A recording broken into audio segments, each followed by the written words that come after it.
realist royalty in our presence. I didn't fall over that, Dimitri. I'm quite impressed because I was when I was saying it earlier. So as you can tell from the number of signups that we've had for this, there's huge interest in our particular speaker today. So Dimitri is someone that has been around realism. How many years have you been working in realist research now, Dimitri? I have no idea. A 5 long years, 6 time. years? I don't know. Not that long. I'm not that Yeah. old. No, well, I think in terms of it though, I mean, your name is someone that I've been aware of for a really long time. So, and I've been working in realist for 10 years, so I would have said you're similar to me, or am I just perhaps you just had so much influence that I So think it's probably longer similar, than it yeah. is. Yeah, I think something like that similar, yeah. Yeah. So Dimitri is an assistant professor of health policy and systems at the Université Libre de. How on earth do you say Brussels properly? Brussels. Brussels. See, we should have had this. This is the conversation we should have had before the start, which is what I did with the people from the Netherlands. So that's my fault for not really being with it. So Brussels. Okay, we'll work on this. He has a PhD in development studies from the University of Antwerp on performance-based financing in the healthcare sector of Uganda. He is the founder and coordinator of the All Realist Group and was the chair of the program committee of the International Conference on Realist Evaluation, Research and Synthesis, which took place last year in Atlanta. He teaches courses on evaluation, health systems, politics and health, and project planning. And Dimitri's research interests concern critical realism and mechanisms, social science theories, artificial intelligence and healthcare systems, performance-based financing and systems thinking. Gosh, that's fascinating, Dimitri. His current work in realism centers on the use of social science theories, abstraction and generalization. So welcome, Dimitri. We are really honored today to have you here. And I'm really interested in the topic that you're about to do. I wasn't able to make it to the conference last year, so I think you also presented a similar topic last year. So it'll be very interesting for me to sit and watch this. And for all your PhD students out there, take note and watch the recording later. I'll leave it over to you. Thank you very much, Joe, for the very nice introduction there. I'll try to immediately go and share the presentation with everyone.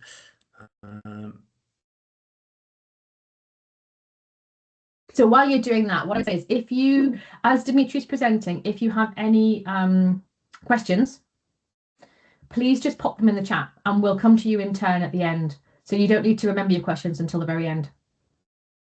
And hello to everybody. Oh, we've got someone here from South Africa. It's nice and sunny over there.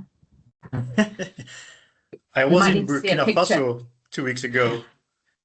I was told yesterday, and I don't know what this is like for you over in Europe, but I was told yesterday it has rained every day this year somewhere in the UK.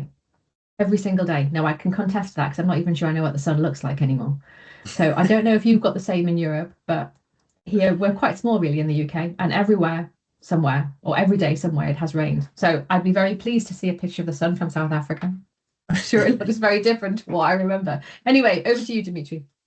Yes, thank you very much, Joe. Thank you very much for inviting me, and thank you very much also for organizing these Realist Hub seminars. I think, as you said, there's very important ones for people around the world to get to know realism, realist evaluation. And they're very valuable ways of learning the methodology and learning the ideas behind realist evaluation. So it's very much appreciated. It's a very honor to also be part of the list of presenters of the Realist Hub seminar. So thank you very much. Also want to thank a shout out to Alejandro. He's also in the crowd with this podcast on the Realist Lens. So you can listen to the podcast on everywhere where you get your favorite podcast from, as they always say. So that's another thing. I think a very interesting outlet where you can get your information on the realist evaluation. And I actually also did one session there on the Realist Lens, which is actually a little bit in line with what I will be talking about today. So first of all, before I want to get started, is to make a disclaimer. So I'm not a philosopher, so I didn't read all the philosophy books. I'm not reading everyday philosophy. So I'm just calling myself a hobby philosophist, as I said in the Ramses list mailing. And so what I'm saying is not necessarily the truth, or how you should do it, or the only way of doing it, or the only way of thinking about it. In fact, I will try to present certain things that go against what Bashkar said, or what Sayer said, or what Archer said, or what Paulson maybe said. And so please be willing. Please do critique, do give comments, do disagree, and let me know when you have a counter argument, or when you don't think that I'm right, or where I'm missing something. Um, so I think because I think that's what we're supposed to be, right? This disputatious community in realist evaluation. So this is an invitation to do exactly that. So today, what I'm talking about is going to talk about mechanism concepts. So I want to make the distinction between mechanism concepts and not concepts of mechanisms. So I think Jill already talked about different concepts of mechanisms a few months ago here, which was a fabulous presentation, really interesting. So I'm going to talk about something that I've called mechanism concepts.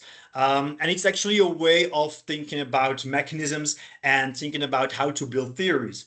And it's going to be a little bit philosophical, excuse me. But I think that, as I always tell to my students when I introduce to them a little bit of philosophy, is that without philosophy, you don't actually know how to really implement your methodology, or at least you don't know why you're implementing the methodology, why you're doing what you're doing within your methodology. And so for that's, I think it's very important to really get a good understanding of what the underlying philosophy is of our realist evaluation methodology. And so I'll be talking a lot about philosophy. I'll try to make it accessible for both beginners and advanced.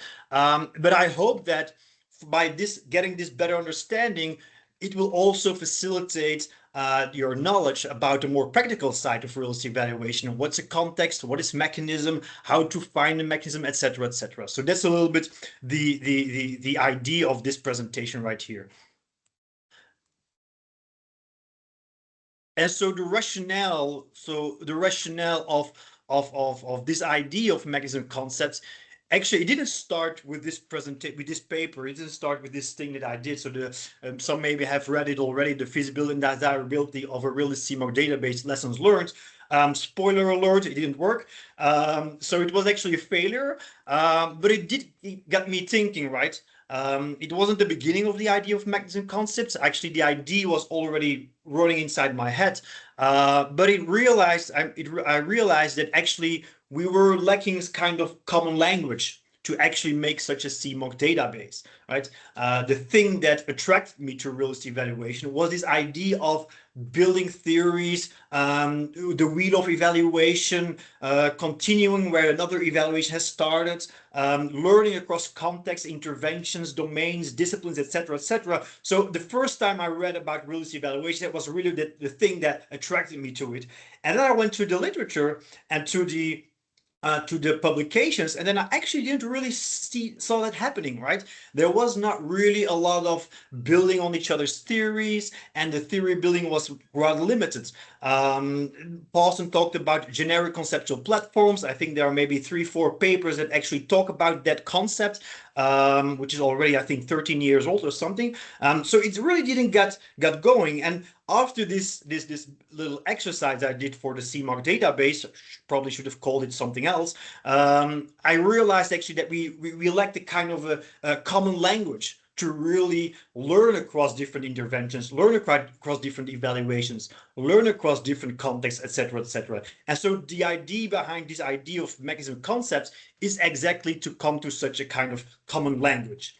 And this is actually building on transcendental realism. So that's the ontological position of critical realism. I'm going to say a lot of jargon words. I'll try to always explain them. But as I said, I'm not a philosopher, and so I know the feeling of reading and hearing words that don't make sense at all. But the way that I got into the philosophy and got to read the Bashkar books and read the Sayer and the Archer books was by just continuing reading and just hoping that maybe at the end of the book I would have understood parts of it at least, right? And then the more you read and the more times you read the same thing, you remember new things, and you say like, oh yes, now yes, it was already mentioned in that book. Now I remember, now I understand what they actually meant by that. And so probably for this presentation it might be a little bit the same, in the sense that maybe sometimes you'll cut off and you'll say, oh wait, I didn't really grasp it. Feel free to ask it afterwards, to ask a question. But also maybe sometimes, it needs some time to settle in your mind and to truly get through it and to truly understand it, right?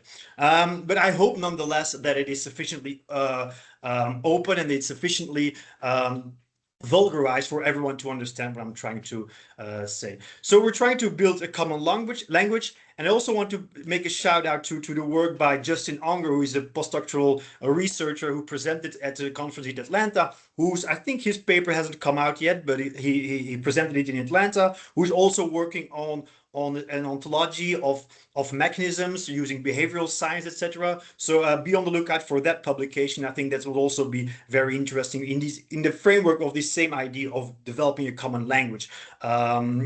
And it will not be the same as what I'm presenting, but I think the more we do, the more different things we do, the better eventually we'll get at reaching a point where we really can start building theories and really can further develop a realist evaluation. So let's get into the real stuff of this presentation, right? And so I'll organize this around propositions, right? So there are different propositions. Some are a bit more basic than others, but by going through these propositions, I hope that you will get to understand what I'm trying to say and where this idea of mechanism concepts actually comes from. And we'll be talking about mechanisms, what they are, how they act, what they mean in realist in the real world, and every once and then I'll make some adaptations to the actual critical realist philosophy. And so proposition A is actually the very basic idea that phenomena are caused, or events are always caused by mechanisms, right? And this is of course central to realism, critical realism, scientific realism, realist evaluation, etc. And actually it is the first thing that Bhaskar mentions in his book on realist theory of science. And what he says is that, well, he actually looks at the world and he sees that, well, science, he's talking about exact sciences. We're doing a lot of experiments in laboratories, and scientists are finding laws and mechanisms and doing findings. And after that, they move those findings to the real world, and that works, right? So we have our smartphone, which is completely based on things that we've learned in the lab. And he's thinking about, but how should the world be in order for that to make sense, right? How should the world be in order for things that we've discovered in a controlled environment are also applicable outside of that controlled environment? And so his idea is, well, we need to ontologically distinguish between mechanisms and structures and the events that we're observing, right? So the mechanisms and structures are the ones that are actually going across context domain. And so if something is happening within the controlled setting in the lab, and that same thing is happening outside of the lab, that means that the same mechanism is actually causing that event in the lab and outside of the lab. So it's because of that mechanism, because of that, the existence of what we call then the domain of the real, that we actually can learn about the world within a controlled environment. At least something about the world, and that we can also, and we'll see later about that, learn across context, across situations, across different interventions. Now, so Bhaskar then introduces these three ontological domains: the domain of the real, domain of the actual, and the domain of the empirical. So in the real, we have the mechanisms and the structures. And so those mechanisms, and we'll come back to that later, what that all means, but those mechanisms are, for example, one example is gravity, right? That's an example of a mechanism that is in the domain of the real. And those mechanisms, they create or they generate events or not. They don't always generate events. They can be present without generating an event. Gravity does not always lead to an event. There's always gravity, but a tree is not always falling. But when a tree falls, it's because of gravity, right? And so that event then can be observed, and that's the domain of the empirical. right? So in the domain of the empirical, we observe the events from the domain of the actual, which are caused by mechanisms in the domain of the real. And what we are interested in are these mechanisms from the domain of the real, because these are the ones that cut across different contexts. And this is our real understanding. And what often is put forward is this, what I call the Venn diagram view of these domains. And in that sense, in that idea, actually, and also as proposed by Bhaskar, everything that's in the actual, so is also part of the real. That's the Venn diagram idea of these different domains. And so I don't necessarily agree with that idea. So I propose here to have actually a more concentric view of these different domains. So it's not that those events are part of the real, it's that those events always have within them a mechanism that caused it, right? So that's the concentric part. The real is always present within the domain of the actual. Mechanisms are always present within events. Structures are always present within objects, right? And every observation that necessitates to have an event, necessitates to have a mechanism, right? You cannot observe something without there being an event. And I know at Atlanta at dinner we talked about ghosts, but even then, right, there is an event. There might not be a real ghost, but there's something happening that we are observing, and that might just be in your head, right? And so distinguishing, going from a Venn diagram view in which we say, okay, events, everything that has consequences is part of the real, and going to a concentric view where we clearly distinguish between the real, which are the mechanisms, and the events, which are the actual, I think allows us to move towards what we will later call mechanism concepts. I also just want to add here an explanation by Elder Vaz. Maybe it's not really necessary, but the empirical part is actually, so it's always called the ontological stratification of reality, where you have the three domains. And actually the empirical, as put forward by Elder Vaz, the empirical domain is actually not really ontological. It's actually an epistemological issue, which means that it doesn't really concern the actual object, but it concerns how we can observe this object, how we can learn about this object. But that's on the side, that's not necessarily very important. However, it is kind of interesting. So we have this concentric view of realism, of the different domains, of ontological domains of realism. But what are these mechanisms that are in the real? So let's have a look at that, right? So there, we've now established that mechanisms are generating events, are causing events, mechanisms. Every event has to be caused by a mechanism. So every event has an underlying mechanism present. But what are these mechanisms? Well, we look into literature and we see Bhaskar saying, well, mechanisms are powers or liabilities of a thing which may be exercised without being manifest in any particular outcome. So this last part, which may be exercised without being manifest in any particular outcome, is exactly the idea of, well, there's gravity, but it doesn't mean that the tree is falling down, right? But what interested me is but why are they talking about this thing? What is this thing they're talking about, right? And so then I looked in Sayre, and Sayre talked about, well, objects and social relations have causal powers which may or may not produce regularities and which can be explained independently of them. So here this thing is changed by objects and social relations. So that's already interesting, right? So objects and social relations have causal powers. So those are the things that we're talking about. Not saying that I agree with it. We'll look at it differently afterwards, but here we're going to stick with objects and social relations. And then Sayre goes on in another book, objects are or are part of structures, while structures suggest a set of internally related elements whose causal powers, when combined, are emergent from those of their constituents. So here we're starting to talk about structures, and that's interesting, and we'll see later why I think that is interesting, right? So the objects that we're talking about, this thing that has causal power, is actually a structure or part of a structure, and that has internally related elements with causal powers, right? So this is something that really struck me, and I think that really comes back later on in this idea of mechanism concepts. Now let's look at the realist evaluation literature, and then we have Paulson in 2006 saying, well, mechanisms explain causal relations by describing the powers inherent in a system. Okay, so interesting. So now we're talking about systems, right? We're not talking about objects. We're talking about systems that are interconnected, etc. Also very interesting.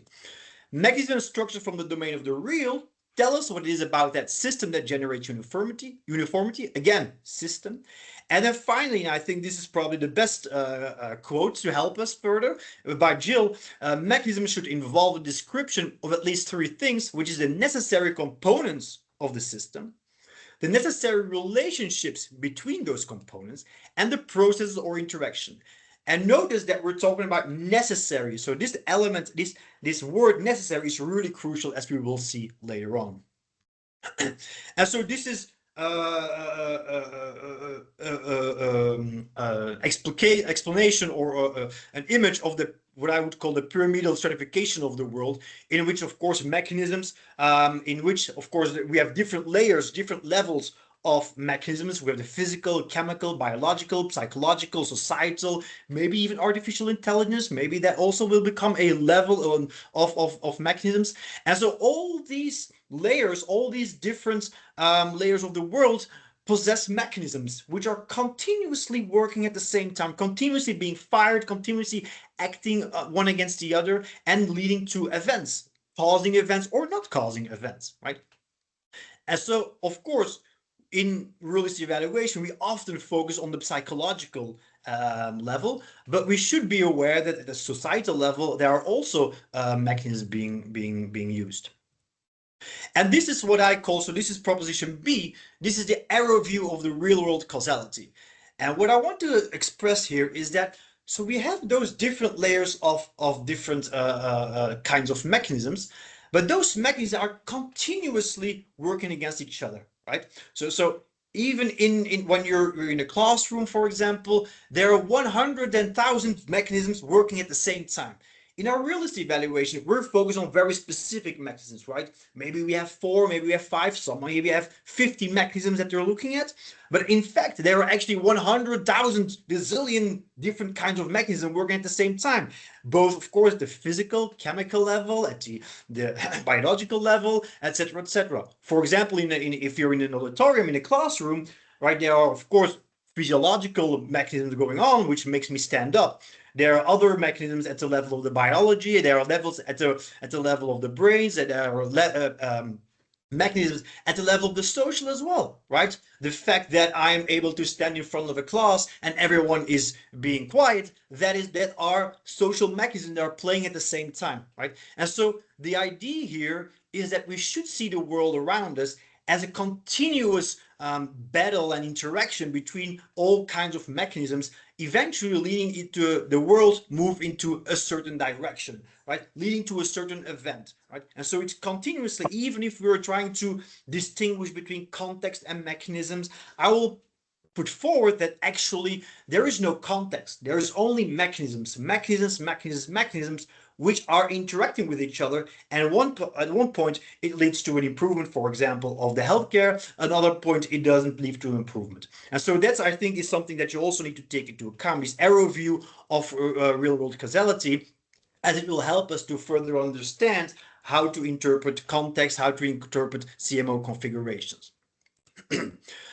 So again, for this arrow view of real-world causality, what does that mean for our elements? So as already mentioned, so contexts are actually other mechanisms, right? So if we say that, oh, okay, this mechanism in this context leads to this outcome, that means that the context is comprised of other mechanisms that push in that same direction of that mechanism, or at least is not counteracting that mechanism, right? And probably in the end, there will always be mechanisms counteracting. It's always a battle between all kinds of mechanisms going in very different directions. And I think, of course, in a realist evaluation, what we try to do is we try to focus and we try to make it clear, we try to simplify it, and that's good, of course. But I think behind that, we have to understand that even if we talk about context, that context, the reason why that context is relevant, the reason why we say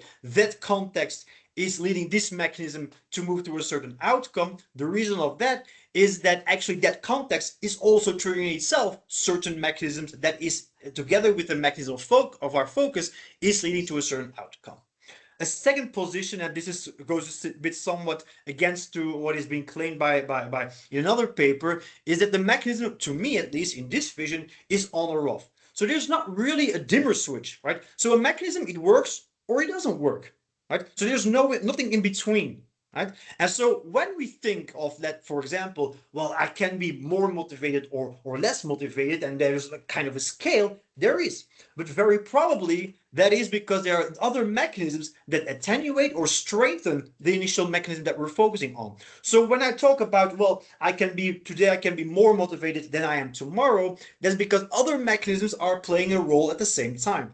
Now, of course, for relative evaluation or analysis, it's not always useful or possible to identify all those different mechanisms, right? But I think ontologically we need to think of, well, mechanisms are either on or off, and when we see different results of a different scale, that's probably because different mechanisms are working at the same time. And very often also, because sometimes we feel, oh, because, we can have a mechanism that is stronger and we have a mechanism that is weaker, but probably that is because they are qualitatively different mechanisms. We are not necessarily already highlighted or already recognized in the literature. And I take the example of extrinsic motivation. I always take the example of motivation. But in extrinsic motivation, you can be motivated when I give you €5 to do something, and you'll be motivated. But if I give you €20,000 to do something, well, you'll probably be even more motivated. But the question is that still the same mechanism? Because the €5 and the €20,000 are qualitatively different. So in fact, those mechanisms are also qualitatively different. So there are two different mechanisms. It's not that the one mechanism is just a stronger variant of the first mechanism. No, there are two different mechanisms, and it will become clear why, because the underlying causal structure is qualitatively differently. We'll come back to the causal structure later on. But so these are some of the ideas that follow from the arrow view and which need to be taken into account when thinking about mechanisms in general. I know it's a lot, but I hope that some of it remains in your head. But when you read it, and I'll be writing out a paper on this, so maybe you can reread it and critique on me on that, of course. But so all these elements need to be taken into account when thinking about causality, when thinking about realist evaluation. Proposition C is about transfactualism, right? And so transfactualism, in one sense, is that there's an intransitive world and there's a transitive world.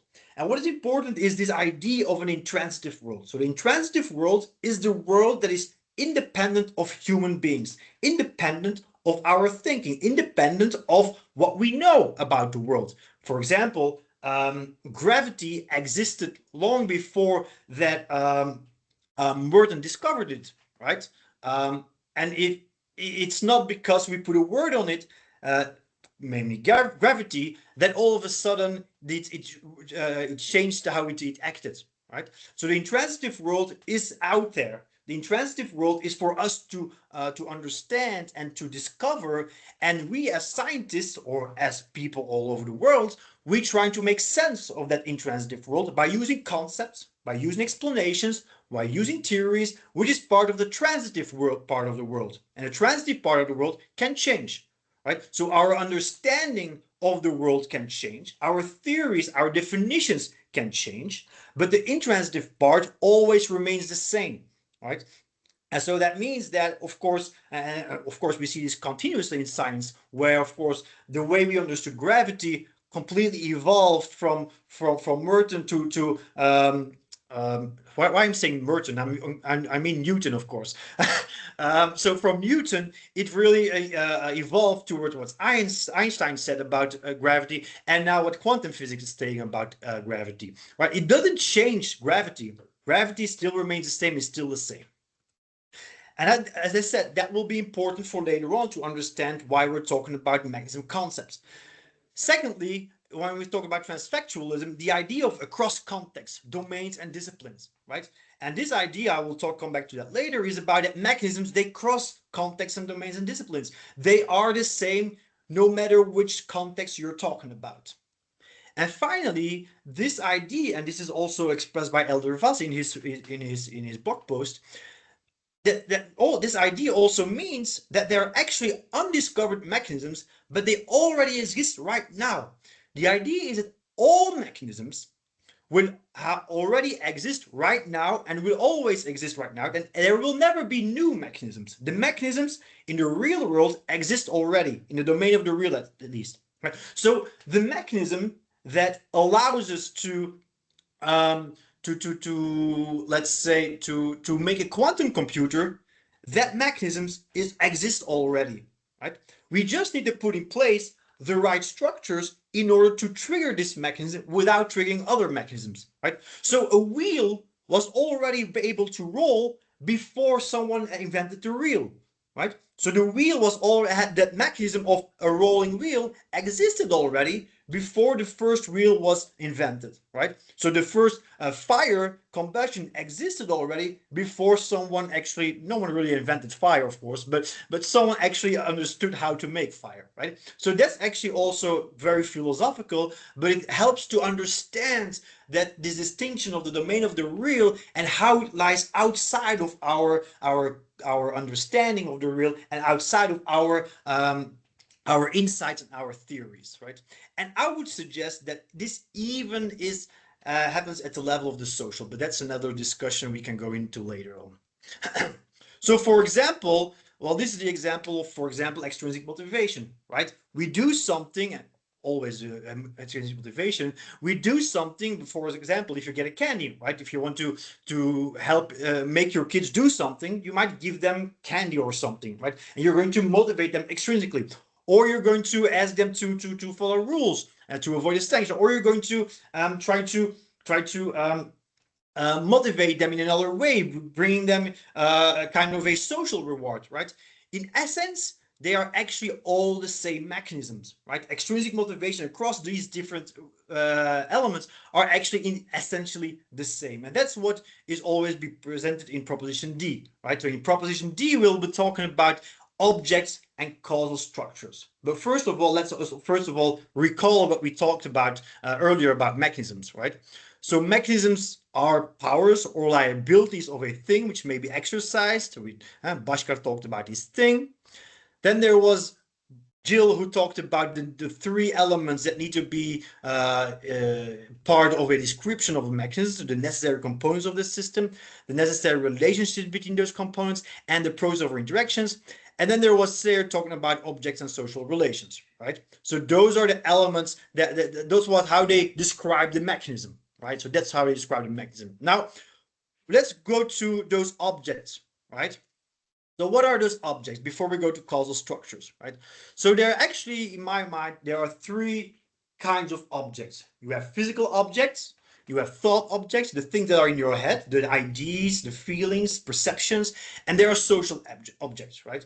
And all three of these objects actually can play a role, can trigger, have structures among them, right? And all these, and what is also interesting, often a physical object also has a thought object linked to it or a social object linked to it, right? For example, money, right? Money itself is a physical object, right? And its physical conditions will have consequences in the real world, right? If it doesn't have a certain banner on it, if it doesn't have a certain security code on it, in some certain countries, if your dollars are dirty, you cannot pay with them, right? And so there is this physical element to it, but there's also a thought object to it, right? So there's a thought element to it in the sense that the money, you want it, you like it, you desire it or not.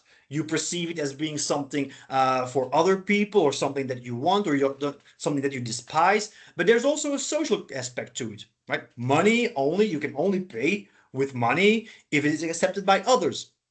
Right? In the European Union in 2002, we decided not to pay with our own money, but to start paying with euros. From one day to another, right? The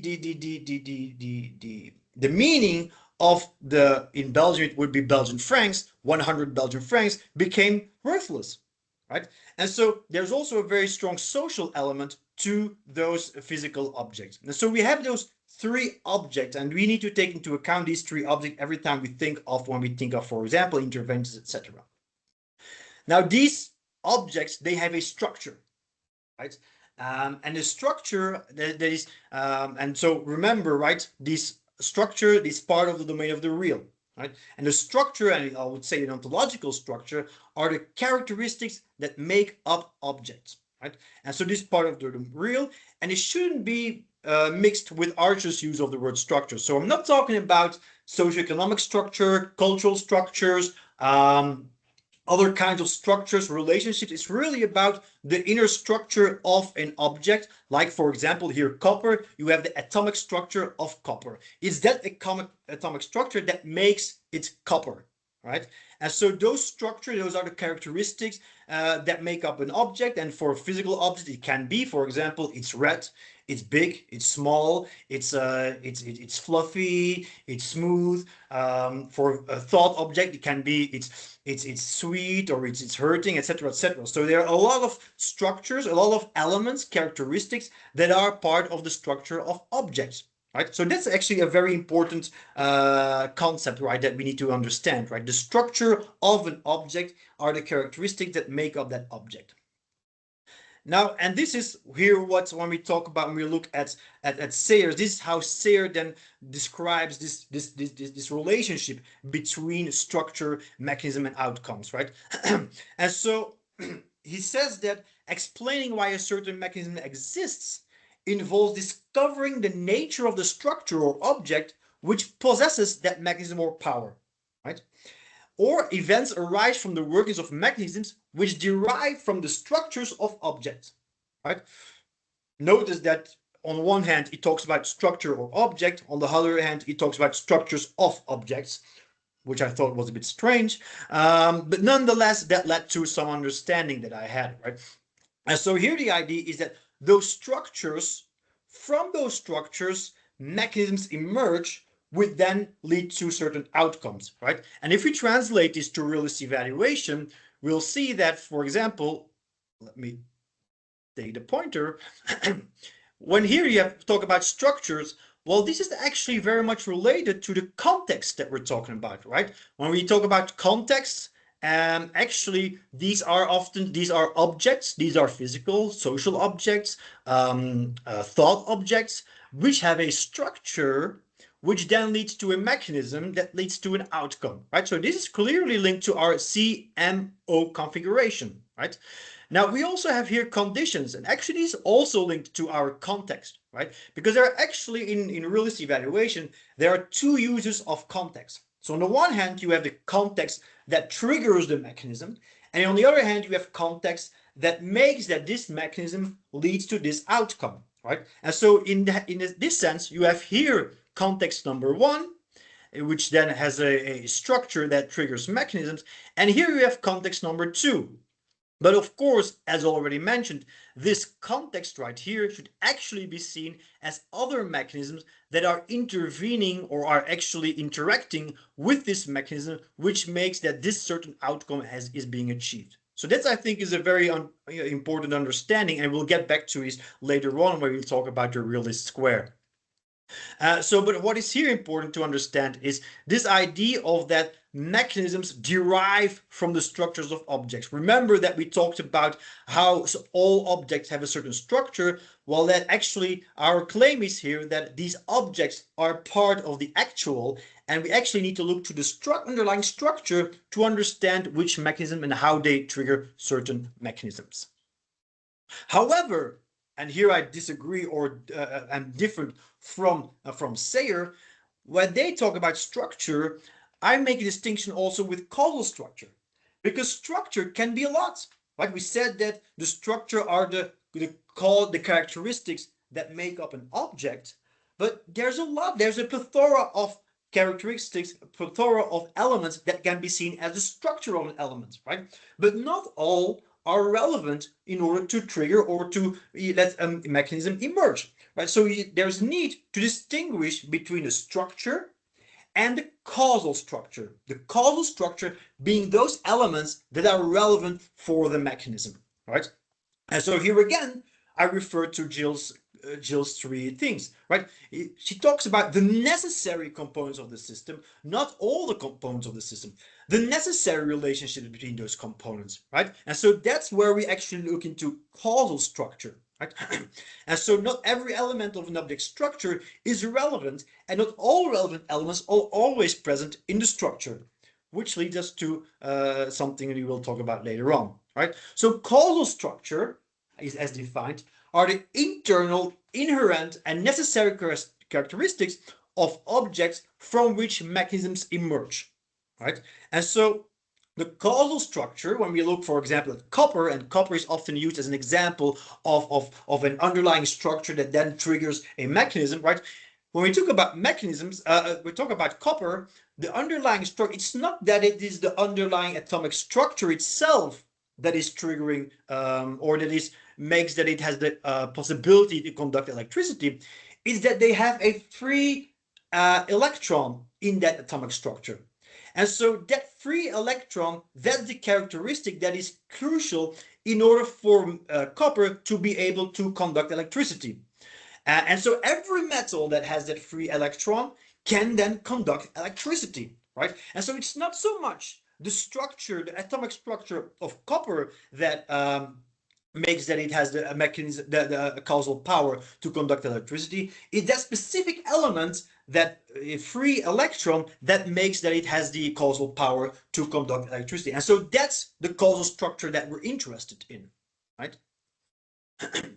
And this actually, so now we've discussed causal structures and objects, and this brings us actually to the essence of conceptualization and abstraction, right? Because abstraction has been said to be the activity of identifying particular constituents and their effects.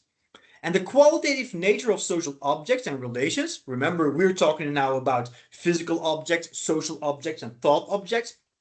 So the qualitative nature of physical, social, and thought objects on which causal mechanisms depend brings us back to the vital task of conceptualization, right? And this brings us, of course, to the idea of mechanism concepts, right? And so notice that here we're talking about abstraction. We're trying to find out within those structures what are the particular constituents and their effects. Now, to get this a bit, to clarify this a little bit, I always use this example. So on the left, you have people who are at their house, and on the right, we have our wonderful School of Public Health here in Brussels, right? And so the question is that, okay, you want to understand how they got in the rain to our School of Public Health without being wet and without being tired. And you need to assume that there's a parking lot underneath our School of Public Health. It isn't, but so that they don't have to go into the rain before entering the room. So that is the question that we have. How did they go from their house to our School of Public Health through the rain without getting wet, without being tired, even though it's 20 kilometers or so? So we're going to ask them how did you come here? And so one might say, okay, I came here with a yellow Lamborghini. So, okay, yellow Lamborghini, okay. The other I came here with a beige Lada. Okay, you get beige Lada, Lamborghini. Okay, that explains it, apparently. Oh, and I came with this thing that's also called a car, apparently. And I also didn't get wet. So, and if you want to then make abstraction, what people often say is that, well, if you ask them, okay, make abstraction of these three things, then they say, oh, yes, it's a car. Oh, yes, that explains why they got from their house to the School of Public Health through the rain without getting wet, without being tired, because they drove by car. That's an abstraction. We have conceptualized it by car, etc. Right? We made abstraction of all those colors, of all how fast they could drive, etc., etc. And then we go, but wait a minute, this is also a car. But if they would have taken this car, they would have gotten wet. And if they would have taken this car, they wouldn't gotten at the School of Public Health. But they also call that a car. So there's something wrong, because also this would have gotten them from house to their School of Public Health, probably without getting wet, maybe a little bit wet, but still. But you don't call it a car. And here the same, right? They wouldn't have gotten wet, they would have gotten to the School of Public Health. I don't know what it is, but it's not a car. So it doesn't really fit our conceptualization, right? And so what I want to stress here, and I don't think even in his paper, Abstraction in Realism, I don't think Sayre actually does that exactly. When he makes abstraction of, for example, the communist social system, right, or the capitalist system, right?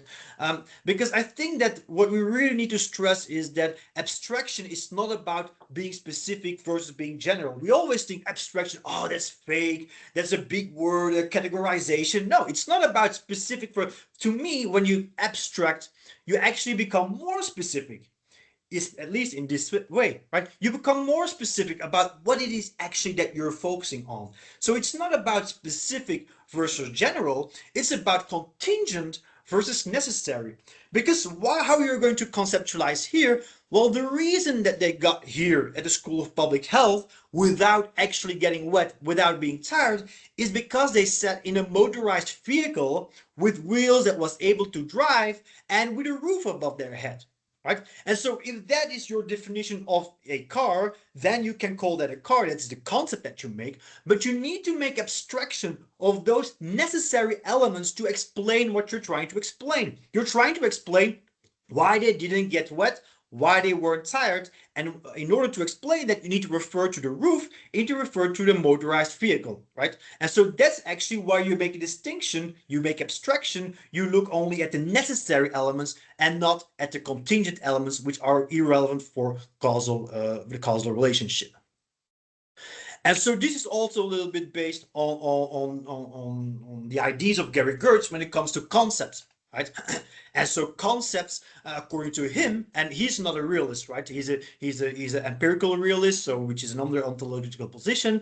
But he says that concepts are theories about the fundamental constitutive elements of a phenomenon, and the analysis of a concept involves asserting the constitutive characteristics of a phenomenon that have central causal powers. So I think here again, you notice that we're talking about the constitutive characteristics that have central causal power. So it means that if you're trying to define a concept, your definition, which in your concept is always embedded in a theory, and your definition should always revolve around the essential elements that have the causal powers that may explain why this concept then leads to another concept, right?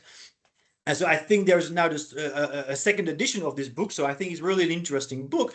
But so you can see how this also links to our idea of what mechanisms are, or how I will call it mechanism concepts, right? So there are theories about those fundamental constitutive elements.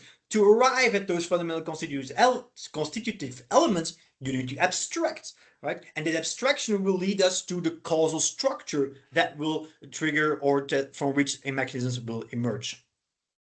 And so we're not yet done, right? Because actually we talked about physical objects, we talked about social objects, we talked about thought objects, but eventually everything is much more related, right? Because also in a lot of the books by Bhaskar, he talks about, oh, a object has a causal power, or even social relations have causal power. But is it really that object? Who are we to delineate objects, right? Before that, in the beginning we need to take two stones and cut them and smash them together in order to get fire, right? And then afterwards they made a lighter, so they went from two objects to one object, right? So the delineation of concepts of objects, right, making this is one object or there are two objects, is actually part of the actual. It is not continuous, right? It changes over time. And moreover, when we actually talk about certain mechanisms, we notice that actually it needs a lot more. For example, when we talk about financial incentives, let's take here money. If I give you €5, right, it's not going to change anything. It's not going to do anything. So the €5 or the financial incentive does not in itself has causal power, right? It has a structure. Yes, it has a structure, as we talked earlier. It has a structure, but it doesn't has anything causal power. So I don't think I agree with Bhaskar and Sayer talking about the potential power of an object. There's no potential power of an object. There's a potential power. There's actually never a potential power. There is just power or no power. You have a causal power, and a causal structure has power. And if the causal structure is not fully in place, then that's another structure which doesn't have that power, right? And so here, for example, if I give you money, it won't do anything. But then because I first, of course, have to communicate what you want, what you have to do in order to get that money, right? So here we already have two things. that are relevant and are need to be linked in order to have to generate the mechanism of extrinsic motivation. So we have money, it has to be communicated, and moreover, the action that you want them to do in order to get the money will probably have to be feasible. There has to be trust towards you. The person has to desire that reward, and people have to be seen as acceptable in order to pay for that, right? So all those elements are actually relevant and necessary for extrinsic motivation to occur, for extrinsic motivation to emerge from something. And so all these elements are actually part of the causal structure. So a causal structure in this view actually surpasses objects. And so it's not that one object has the causal power or has the causal potential to trigger a certain mechanism, but it's that only when all those bits and pieces fall into position, that's when a mechanism emerges. And then we talk sometimes about the trigger. What is a trigger? But well, of course, a trigger, that's a heuristic that you use, right? We see it as a trigger, but there's not one trigger. Every time when there's one element from the causal structure that is not present, and you add it to the causal structure, well, that can be seen as a trigger then, because from then on, the causal structure is triggering a mechanism, right? And so this again is somewhat different from how it is often being perceived within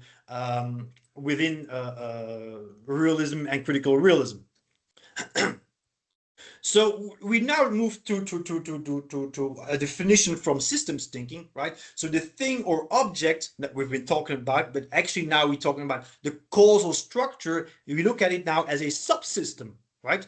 This looks more than a system rather than a certain thing, right?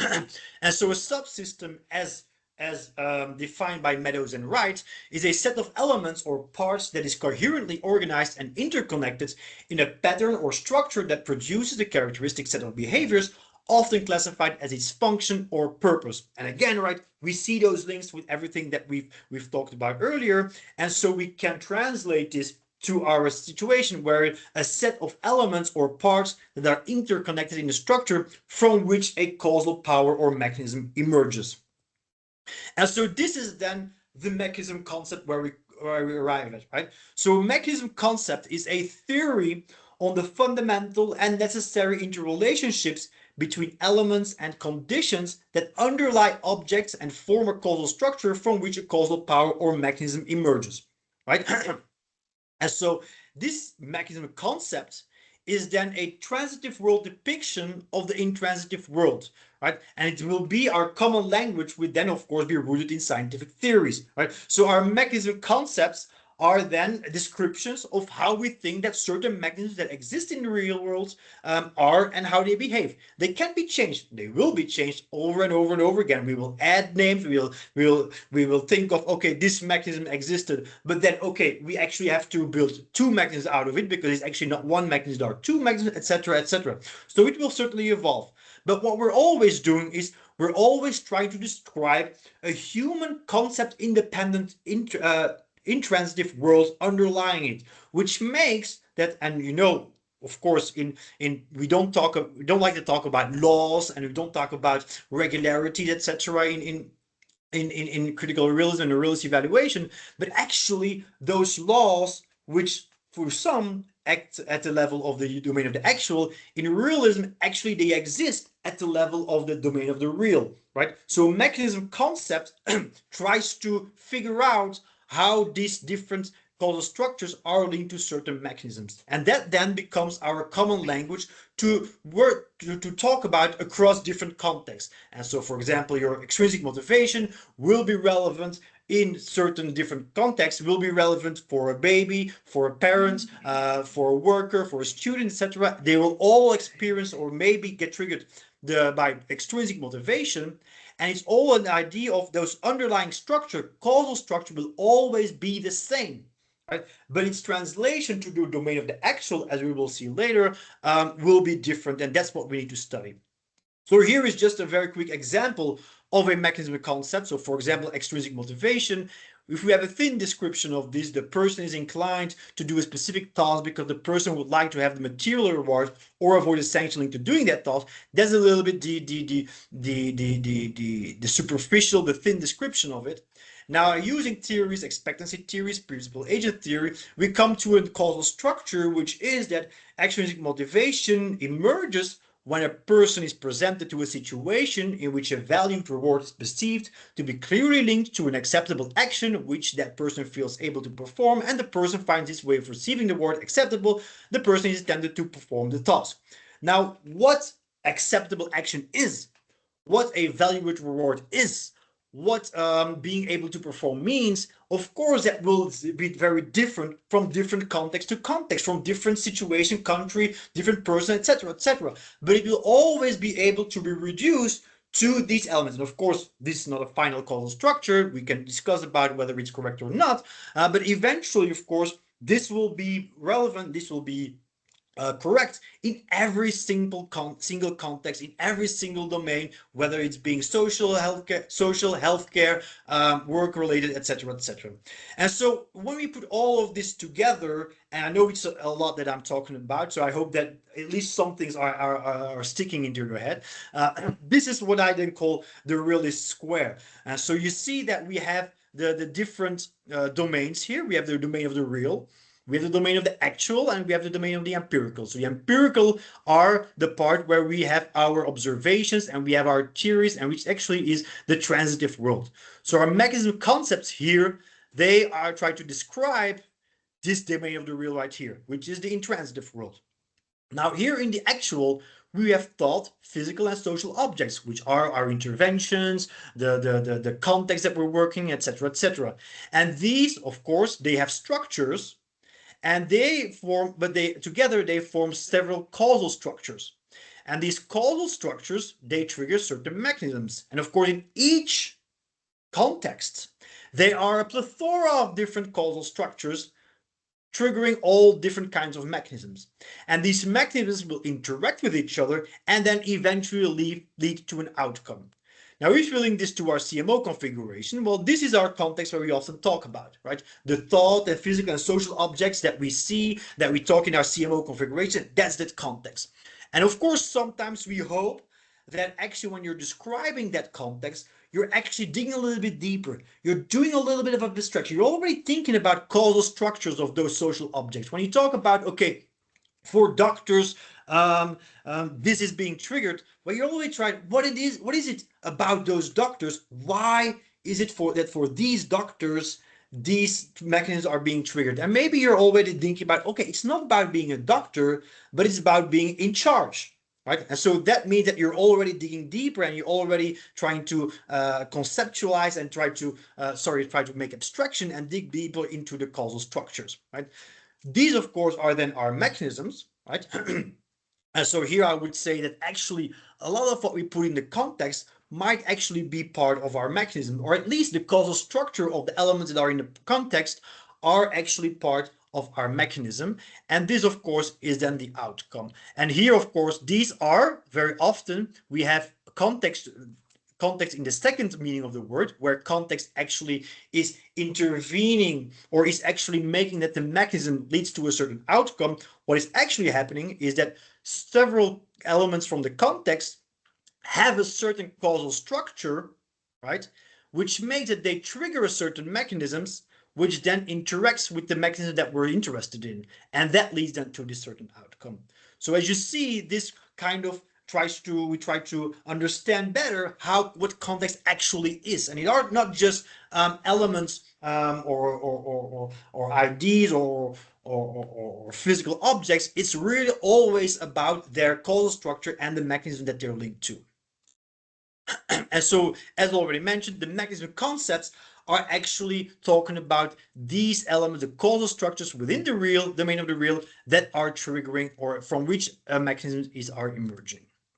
And so this is the realist square approach, what I've talked about. I published on this quite a while ago. I didn't have the ontological underpinning of what I'm discussing right now. So this is actually the theoretical underpinning or the ontological underpinning of this rescue approach. At that time, it still was called rescue approach, standing for realist evaluation styles and qualitative comparative analysis. I've now changed it into realist square approach. And so these are some of the books that inspired the thinking around that approach. And so to bring it all together in conclusion, the different elements that I put forward here today.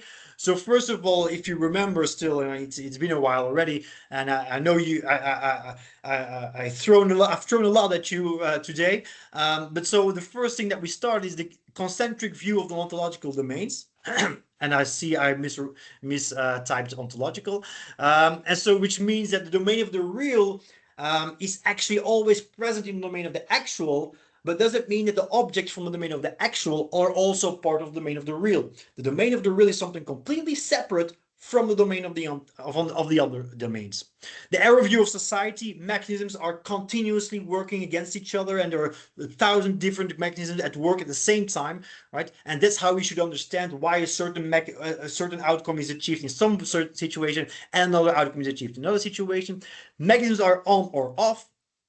Context is actually mechanisms, as already mentioned when discussing the arrow view, right? In reality, but of course, in practice, it's really unpractical to try to understand all the mechanisms that exist. So you need to distinguish here between, okay, what it is in philosophy, what is ontologically correct, and what is practically correct. And I think that is exactly what Pawson and Tilly did. They took the very philosophical ideas of critical or scientific realism and they translated this into a practical way of doing evaluation. And that works great for realist evaluation. My claim is here that when we try to use that same method, and we tried because certain corners were cut in order to make it practical, if you want to use that method or to use for theory building and to go beyond just one evaluation, I think that those corners that were cut are actually an obstacle in order to actually achieve the theory building that we want. So we really need to go back a little bit to philosophy if we really want to develop, do theory building and really get an understanding of the domain of the real. And so other things that were mentioned were physical, social, and thought objects. We talked about structures, but mostly about causal structures with cross objects from which mechanisms emerge. And finally, we talked about abstraction, which means that we need to distinguish the necessary from the content and elements. So when we're talking about middle range theory, again, we're not talking about something vague or something general. Actually, we need to talk about something more specific, because our abstraction for what we do in order to reach our middle range theory is exactly about distinguishing the necessary from the contingent elements. Finally, we talked about mechanism concepts, which are ontological statements, and so actually that can function then as a common language, right? We can talk about mechanism concepts like intrinsic motivation, self-efficacy, many other things, many other concepts which already exist often in the literature, in the scientific literature, for which we then have to develop a new or better understanding, or realist understanding of the causal structure that is underlying those mechanisms. And finally, I also talked about the realist square, which actually brings everything together and so shows how the different domains are linked to each other. The causal structure is linked to the mechanism, is linked to the context, the different objects, etc., etc. So I'm at the end of my presentation right now, so I hope I didn't give you too much things to talk about, and I hope it was nonetheless a little bit easy to follow, and that you nevertheless drew some interesting things from it, and it helps you to understand a little bit better where the CMO is coming from, and helps you to, in practice, also to apply realist evaluation a bit more easier, because a lot of that, when we talk about realist evaluation, a lot of the methods, right, and this is also what Sayer is saying in his book Method in Social Science, method is actually as much about collecting data as it is about doing good conceptualization, as it is about abstraction. So abstraction and conceptualization, knowing what it means, knowing how to do it, is part of your methodology, and it will actually benefit you and help you to get to do a better realist evaluation. So thank you very much, and so I'm welcome to receive questions and critical comments and remarks. Over back to you, Joe. Oh, Dimitri, thank you so much. That was absolutely wonderful. So we normally try and persuade people to put their cameras on and give some real, like, audible claps. But these days, people are not so good at that because I think they like to hide behind the camera. So I've decided that we'll go for a compromise. We've already seen a few thumbs up and some reactions in the chat. But if you could just show your love for Dimitri for giving us this presentation, that'd be absolutely fantastic. And if anyone does have any questions, please start and put them in the chat and we'll come to you in turn. And there's just a couple of points I think would be really helpful.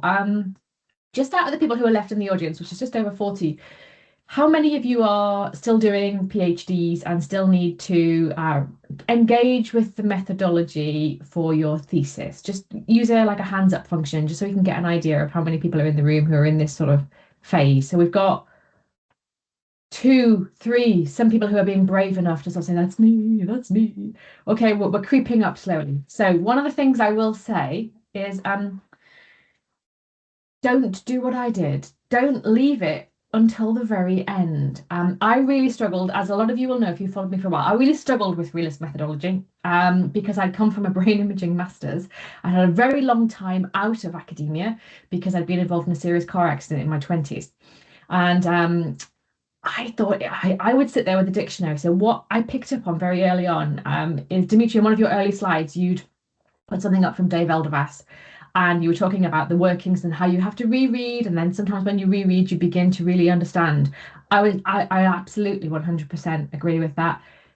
Go to other people. If you find Bhaskar or Archer too impenetrable right now, go and read somebody else's work and come back to it, because over time it will get easier. I'm the person that used to sit on holiday with Paulson's book, which let's face it, Paulson's much easier to read than Bhaskar and Archer. And I would sit there with Paulson's book and a dictionary, trying to decipher the sociological terms because I'd never heard them before. Look at the dictionary definition, go back to Paulson's sentence and go, yeah, no, I still don't understand what you're trying to say. Now, obviously, it's completely different now, 10 years later. I can read it and understand it, but what I will say is that stick with it. This video, this resource that we've just got now will be absolutely fantastic to those people who are doing PhDs, because you're going to be able to press pause and go back and hear Dimitri over and over again. Dimitri, can you imagine? You're going to be penetrating people's dreams over and over again with your prose on mechanisms. And one of the things that I would think is important to maybe chat about, and maybe you can sort of add your weight to this, Dimitri, is that I think one of the things that I think people don't necessarily realize is there is more than one way to define a mechanism within realist research, and there is no right way, there's no wrong way, and it's something that you need to determine. The kind of mechanisms that you want to use in your own project is a choice that you need to make. And I just wondered what you had on your thoughts on that. No, yeah, of course, I totally agree. And well, there's different takes to that. So one of that is there's different kinds of mechanisms, in the sense of there's different levels of mechanisms, different as I mentioned, the pyramidal structure of the world is like you have physical, you have physical, chemical, biological, etc. So you have those kind of mechanisms, and we cannot take all of them, right? And again, there you need to focus and decide for yourself, what are we focusing on? Are we going for the societal mechanisms, or are we focusing on psychological, etc.? But there's indeed also, and I think that it's not just for mechanisms, I think it's for everything that you're thinking about. There is a different way of doing it. And I don't think that, and I said it in the beginning, the idea is not to say, okay, this is how you should interpret it and this is how it should be done. But I think that you need to always take an open mind, and then and take what you think is useful for you, and how you're going to use it in your work, and see how it can advance your understanding, because that's actually basically what we're doing. We're trying to understand the world, and eventually, through different ways that we're using it, and everyone's doing things very differently, but we're going to achieve much more, and we're going to arrive at a point where we're going to get a better understanding of that intransitive world, because I think that remains key. I think there is an intransitive world that we're all trying to understand, and whether you're using for example, when we talk about configuration, CMO configuration, ECAMO configuration, SCMO configuration, I mean, use whatever works for you. But eventually, we're all trying to understand that same intransitive world, and so all those heuristics are just heuristics, and you need to adapt them in accordance to the context, of course, and according to your objectives and what feels right for you. Because a lot of the things that I'm saying right now, as said in my Ramesses mail there, well, it's basically, it just didn't fit within my head. I mean, it didn't work out in my head and it didn't sound right. So I thought, well, like, for example, the Venn diagram view, it didn't fit within my head. Yeah. So I changed it then because this doesn't fit with me. Maybe I'm wrong. Maybe in 1 year I'll look back at this video and I think, what was I thinking? Oh my God.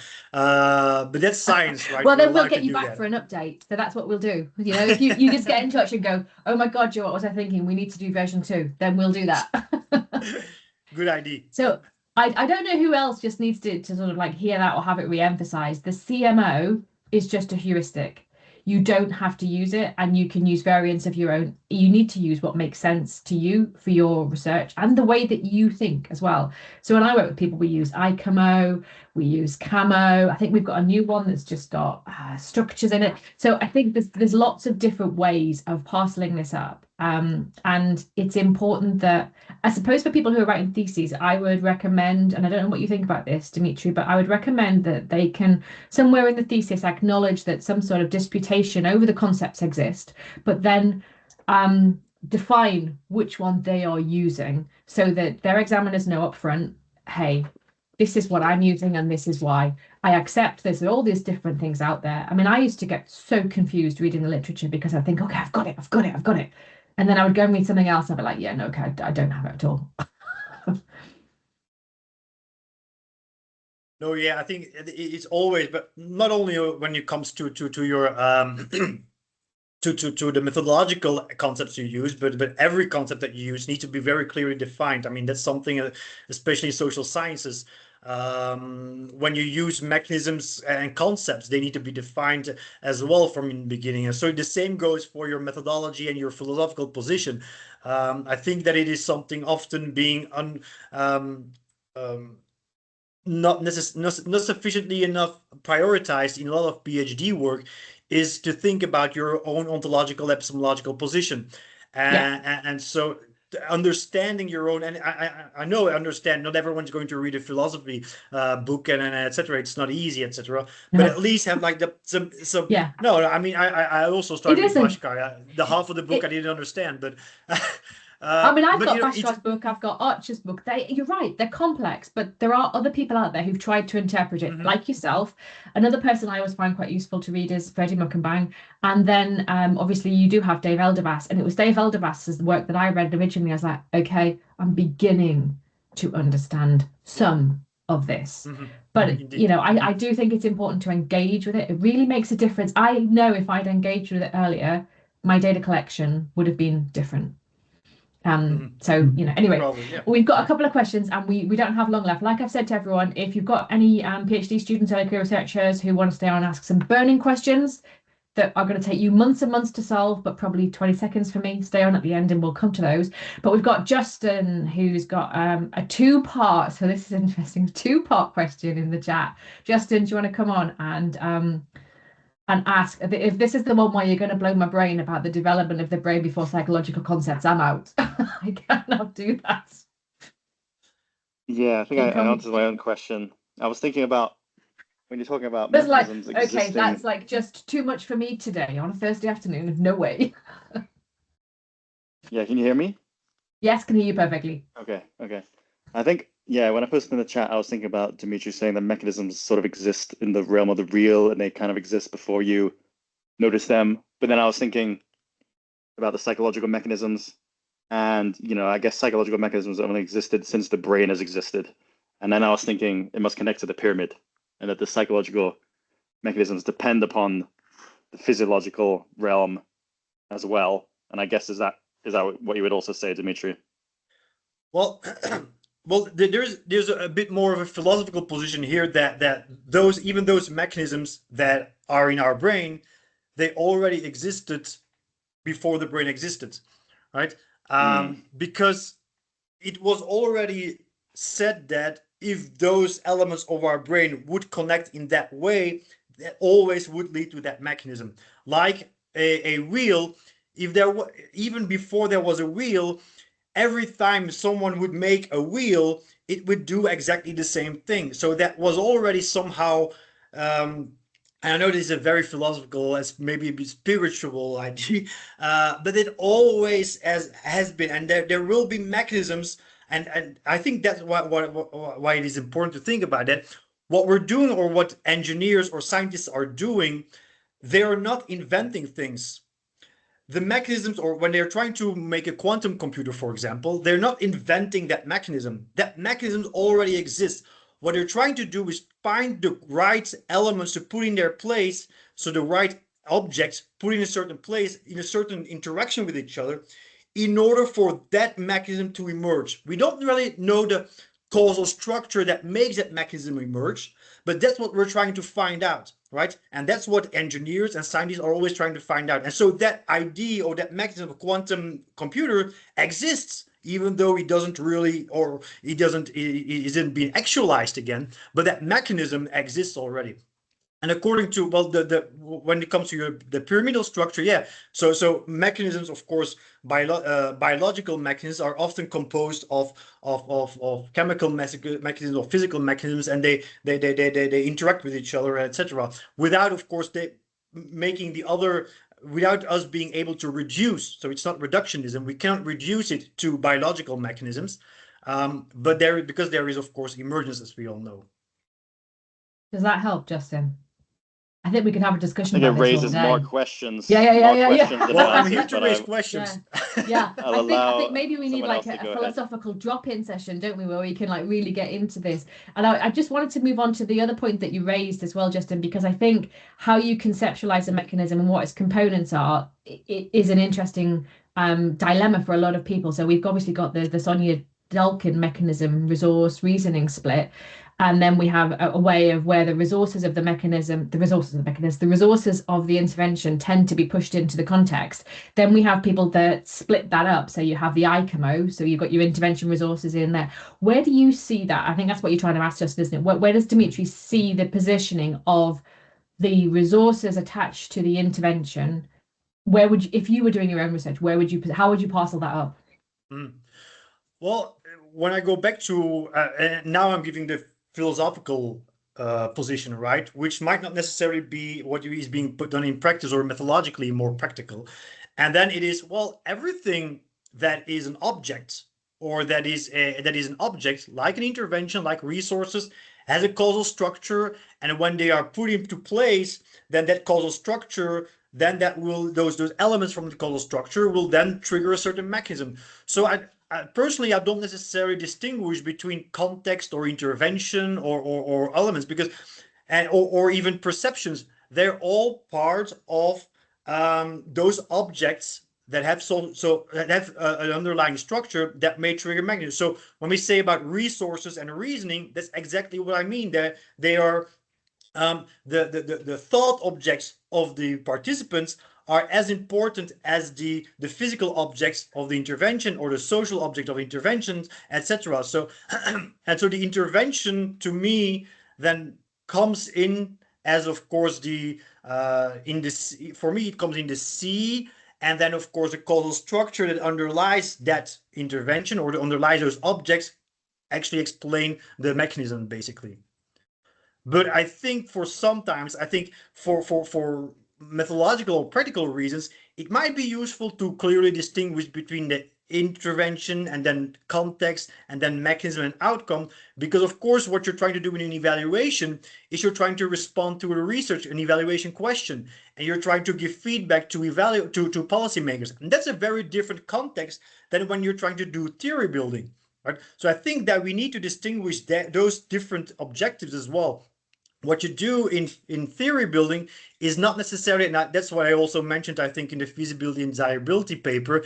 What you do in theory building, or what is interesting for realistic evaluation for policymakers, it's not necessarily useful, or maybe an obstacle for theory building afterwards. So I think those ICAMOs and those ICMOs and SCMOs, they're very useful for evaluations and policymakers.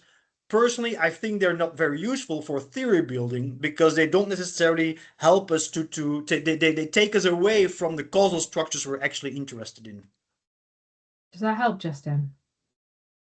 I do. I mean, and some of the stuff that when we work with people is we always say, for me, it's this phrase, eyes on the prize. Who is this for? Because that will actually dictate what it is you do and how you present it. So I think there's a lot to be said there. I do, the more I think about this, the more I think maybe we should jointly organize something, Dimitri, just around maybe a philosophic just discussion where we could just literally just have the discussions as opposed to, this very limited time period at the end, because maybe it would help move things on. So maybe we can look at that later. We've got another question in the chat. So there are also two people who raised their hands, so I don't know whether because they were first, I think. Yeah. Yeah, we try and do Bernhard questions in the chat. Yeah, because then we can Alejandro. control the questions. Okay, because yeah. it's just a way of with the medium. So if we could get those people to just put their questions in the chat, we'll come to you. So Yeah, Ken, Anu has raised one. Do you want to ask your question, Anu? Sure. Thank you, Dimitri. Very interesting presentation. Lot to absorb. My question is around mechanisms. Can they also take place as an outcomes, for example, as an outcomes in real? Because in the realist square that you had nicely built there, the outcomes always, or not always, but in the figure at least, take place at the actual. Was just thinking about the ripple effects and interconnections between the mechanisms and whether those can create new outcomes that take place only at real. Yeah. Thank you. So yeah, good question. And I mean, those are the things like when you're thinking through like this philosophy, those are like reels that you get stuck on, like, and then you have to think about them through, etc. And then you need to find a way to understand them. To me, what actually a mechanism does, it changes the objects in the actual, and because of that change of the actual, then of course the causal structures that are present are also changing. So that means that also new mechanisms are being triggered because of that change of the objects in the actual. So your mechanisms are, and I think that also Jill also presented it, the submarine that goes down and up. So you have the elements from the context, and it goes down into the domain of the real, the mechanisms. And then these mechanisms, they act upon the domain of the actual. So they change objects, and these objects, they are changed. Their causal structure is being changed, which makes it new mechanisms are being triggered because there is a new structure. And so, to be clear again, like everything is mechanisms, right? They're continuously a plethora of mechanisms running around all the time.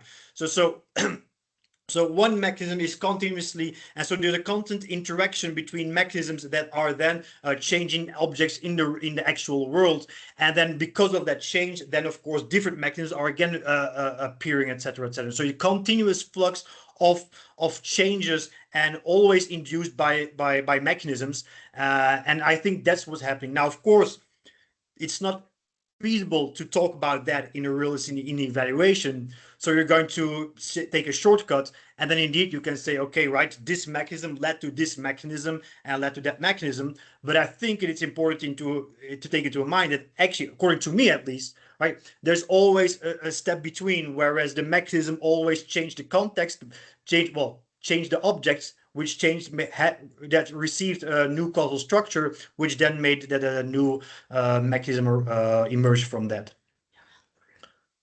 Does that help? I'm not sure whether that's clearer now or not. Whether that's a response. But this is all going to be recorded, so you can, even the questions, so you can come back next week and watch it and slow down and replay it if necessary. So Bernard has put the question in the chat, and I just feel like I need to clarify why we do this. This is because a number of years ago, we had some inappropriate questions that came through hands raised, and therefore now we like to make sure that the questions that are going to be raised, we at least get a little bit of a heads up. It means it's easier for us to gloss over things that are not, we don't want to put speakers ill at ease. So that's why I ask for people to put the questions in the chat. It's no disrespect intended. So Bernard, would you like to come on and ask your question?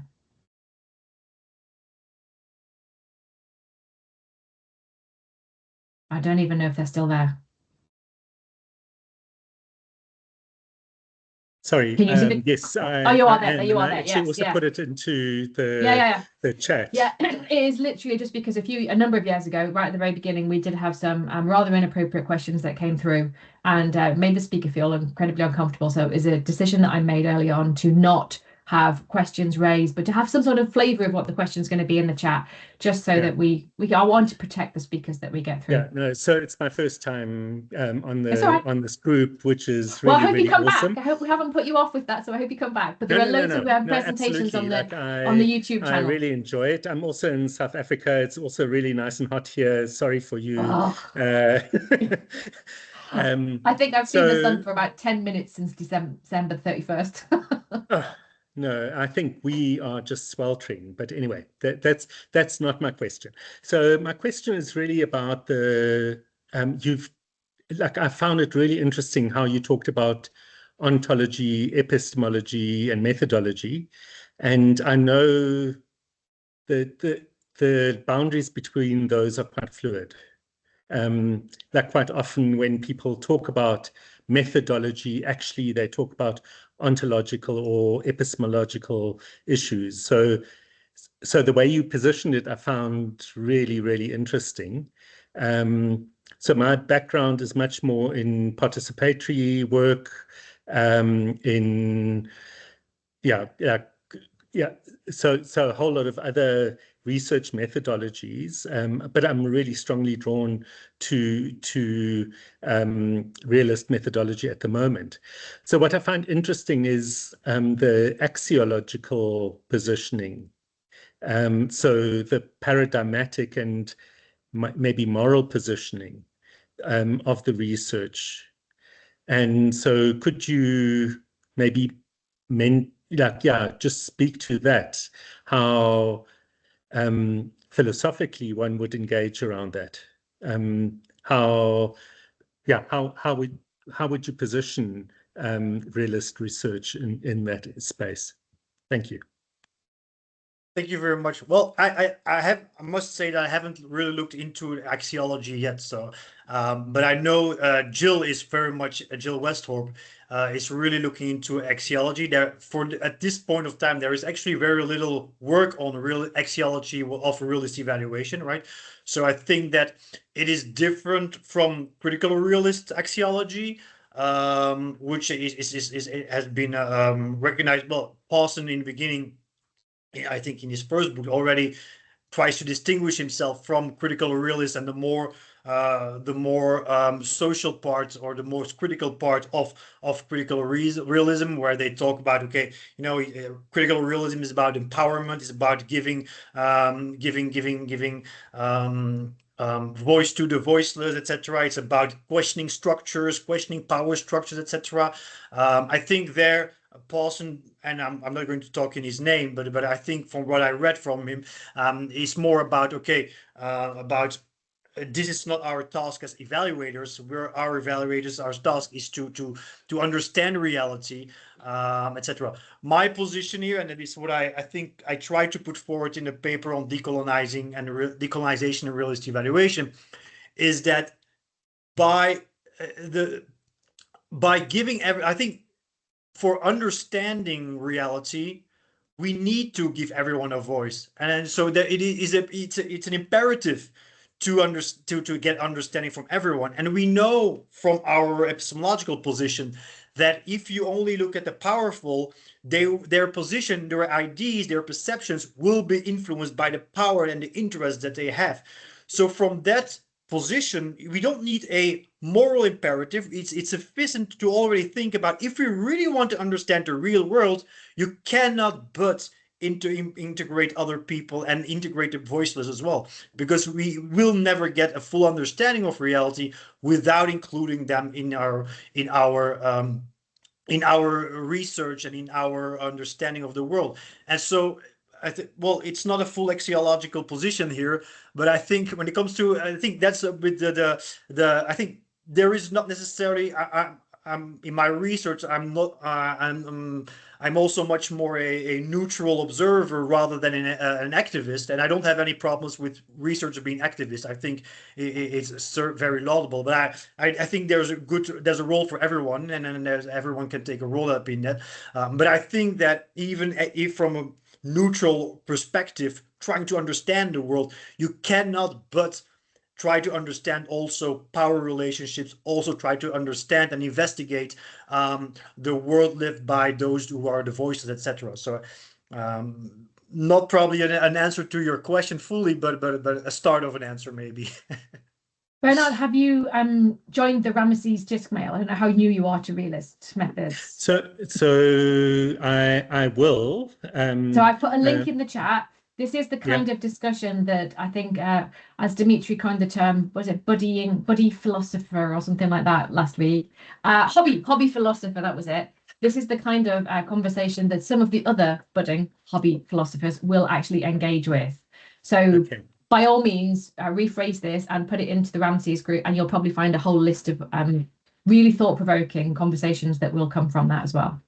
Okay, great. Thank you. It's a really supportive, friendly community. So I'm really enjoying this, and like I think what's so useful is that we the moment you start to define what you want to do, you draw boundaries, and the moment you define it slightly differently, the boundaries are different. Change, and so there's a whole lot of stuff that gets excluded when you draw the boundary differently, but there's a whole lot of stuff that gets included.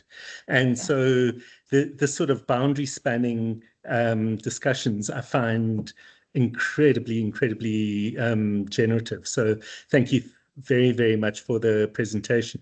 Like I think I need to watch this a couple of times before it kind of settles halfway in my brain, but that's okay. Like I'm very comfortable. There's the bonus of having the recording, so it'll be on the YouTube channel within a week. Dimitri, I don't know how you're doing for time because we're already 7 minutes over, but we do have 2 more questions in the chat. It's up to you whether you want to take them or we can move them across over to Ramesses. No, I can take them. Right, no problem. So there's one by Alejandro, and then the final one by Kasia. I assume I'm presenting that correct, Kasia, and you can correct me when you come on. I'm all up for learning presentations, as we have discovered today. Thanks, Joe. Thanks, Dimitri. I'll try and be quick because I know that we're going out of time, and I think that just showcases the interest of the conversation and everything, Dimitri. So thank you very much for the talk. That is fantastic. I was just thinking slightly because there's something that came up in the conference around accumulation of knowledge between realist studies. So Boston was talking about this concept of a Groundhog Day every time when there's a new evaluation or a new something that comes up. And I was just thinking about accumulation from your perspective, from a realist square perspective. So if people were to use realist square as an approach to understand the realist world, or the world through a realist lens, then my question was like, how do you view accumulation then of studies, because it links as well then to the consensus of what we're trying to do as a community, but also remaining disputatious with each other at the same time. So I just wanted to get your thoughts a little bit on the realist square and accumulation and learning between realists. Sure, yeah, and you did some nice product placement there by calling out a realist lens. Always encouraged. So I think accumulation is central to what I'm trying to do here, right? But it's a bit different from what was proposed by Ray Paulson. I think it is accumulation based on mechanisms, right? So it's mechanism based accumulation rather than theory based accumulation. Why is that the case? Because I think that if you want to accumulate, you want to also I'm trying to accumulate at the most intransitive level, right? The most clean level that we can get off, where we can get something understanding, right? And so it's through these mechanism concepts where we can continuously learn about, okay, oh, wait a minute, and through abstraction, wait a minute, here I found out that actually for extrinsic motivation to get triggered, it's actually not so important that it is this or it is that or that. And so we can adapt our definition of a mechanism concept. And so eventually it is at that level that we can accumulate knowledge, accumulate our understanding. but we always will have to have, and it's not that we can eventually come up with a software program where we can just put in all the variables and say, okay, let's now see what comes out of it, because we always have to see how those mechanisms interact with each other, of course, right? And how these mechanisms are translated to the specific context as well, right? And so accumulation will happen at those mechanism concept level, not at the theory level, because at the theory level there's still too much noise, according to me, about how mechanisms interact with each other, and so it becomes very difficult actually to really abstract at that level. But probably practically, it will probably be easier at this moment at the theoretical level, where all kinds of mechanisms are interacting with each other, and to accumulate there, which is what Paulson is proposing. Personally, I think that eventually, if you can get a register or catalog with all mechanism concepts, that will continue, and then we can work on that. That will help, and you can try to understand. From there on, you can again start building theories. How when these and these are combined, what does that mean? And these combined, what does that mean, etc., etc. So that's a bit the vision of the realist square on accumulation, basically. Yeah, certainly, and I guess accumulation as well. If mechanisms are independent and all we're doing is discovering them because they exist, then accumulation probably is the wrong word to use, because we're not accumulating something, we're just discovering things that are there. We're refining, yeah. We're refining our understanding of in the intransitive world, and we're trying to get better at it. And sometimes we make adaptations that go in the wrong direction, right? That actually aren't improvements, and our understanding is worse. So yeah, so indeed, it's not accumulation of knowledge. It's an adaptation of knowledge that we're actually doing. Indeed, good point. Thank you very much. Really, so many things that you could talk about. I have got a list of questions that I haven't even got to, so there you go. So we got Kasia, if that's how you pronounce your name. If not, you can correct me, please do. Thanks, Joe. It's Kasia, Kasia. but I think I have accept anything because I got Kasia, and also. See, I think that's laziness on my part. So that's where I often, this is going to sound completely crazy. I often think of Alejandro. That sounds ridiculous, doesn't it? Sorry, Alejandro. But I have a lot of Spanish friends, and one of the things I like to, and I can't make, and I have thought about messaging you a few times, is, and I'm going to make a balls up of this because we call it paella in this country, but paella, I think it's pronounced to look at it and go, oh gosh, I cannot make a decent one. And the amount of times I've nearly messaged you going, what is wrong with my recipe and my ingredients? But I can't even pronounce the name. And I've had lots of lessons on that and the euro. Can't say the Spanish version of the euro either. Cannot do it. So there you go. Anyway, we'll move on. We'll, instead of talking about dialects and accents and my ability to say things, we'll talk about philosophy instead. Yes, brilliant. Thank you very much. Listen, I just I wanted to bring it up. I know it's slightly different and not on the topic today, but I have posted in Ramez's mail. Sorry, I've got chest infection, so I hope I'm making myself clear.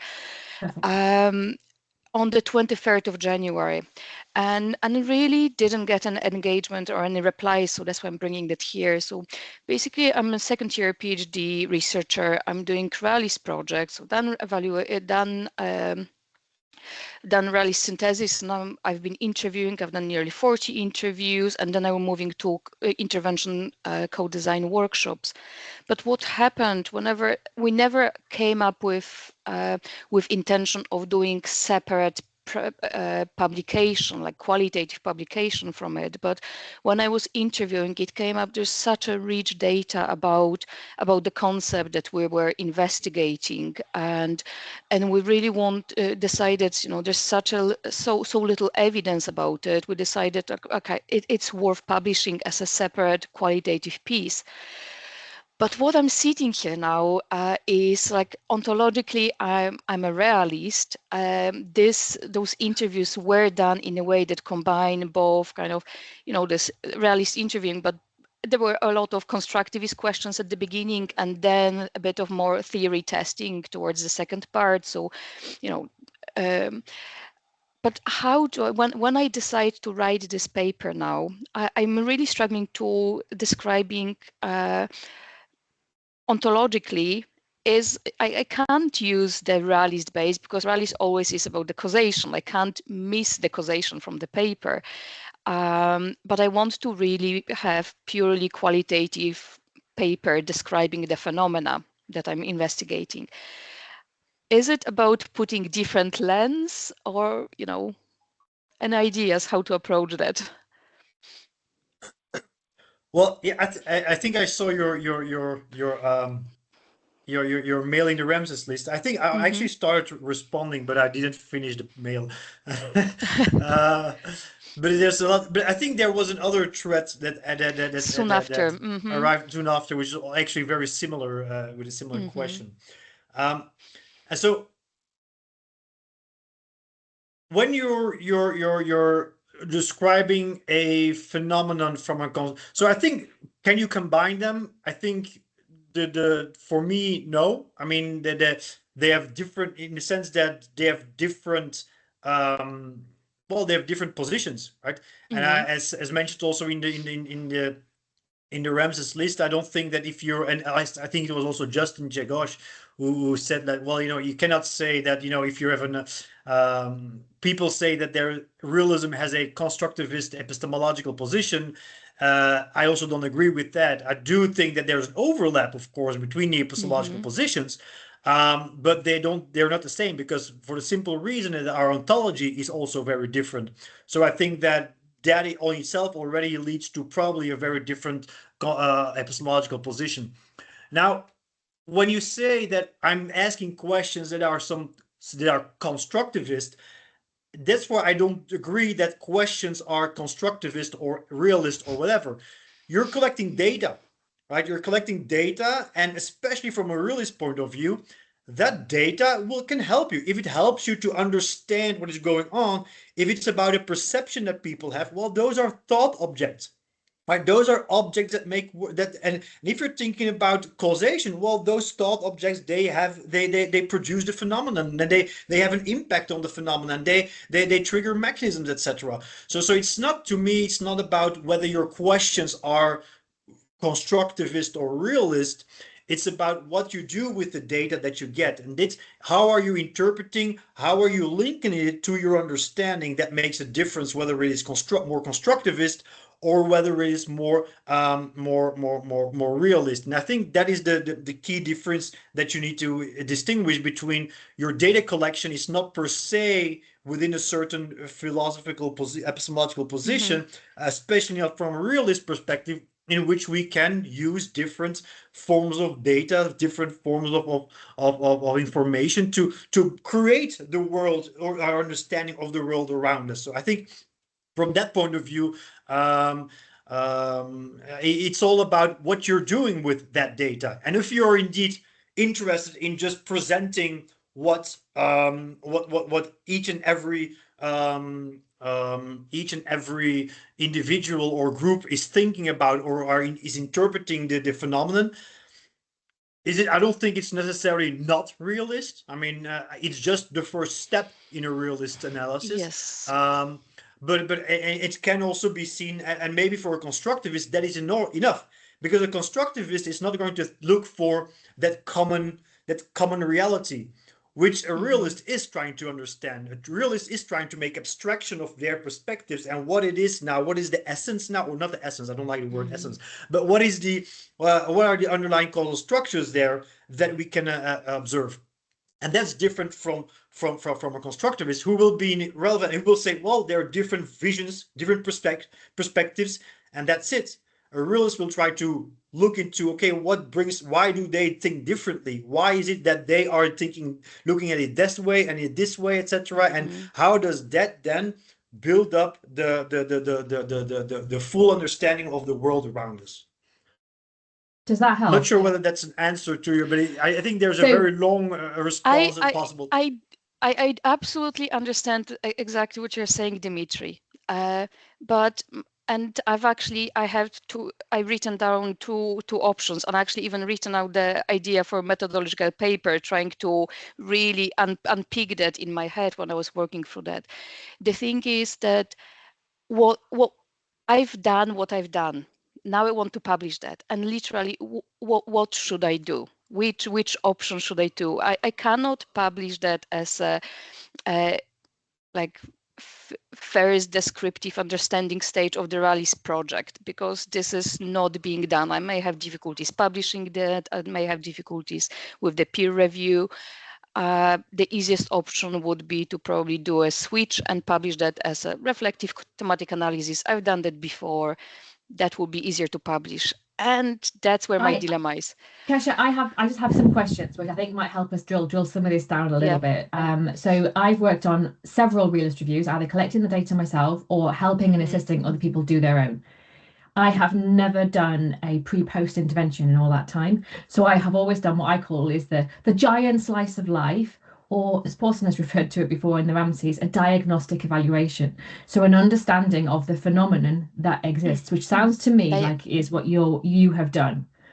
So as part of that, depending on, now obviously realist questioning can come and go. There are elements to it. You can refine how you ask the questions to be able to get at that. But if you are looking to get some element of generative causation, in my opinion, you have done a realist study. Just because there's no pre-post intervention to unpick doesn't mean that you can't get generative causation around somebody's perceptions or experiences of whatever it is, the phenomenon that you've investigated. And that's certainly how we've written all of ours up. So I would need to probably see the data, see the questions, talk to you a bit more to be able to just unpick that a little bit. But for me, if you are, and I'd be very interested in Dimitri's opinion on this, for me, it's not as clear cut as this is a constructivist type. I agree with that.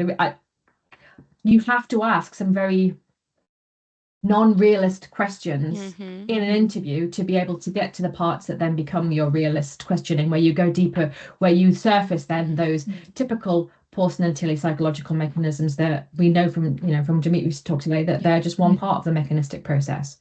So it may be that you are being a bit hard on yourself. Dimitri, do you want to say it?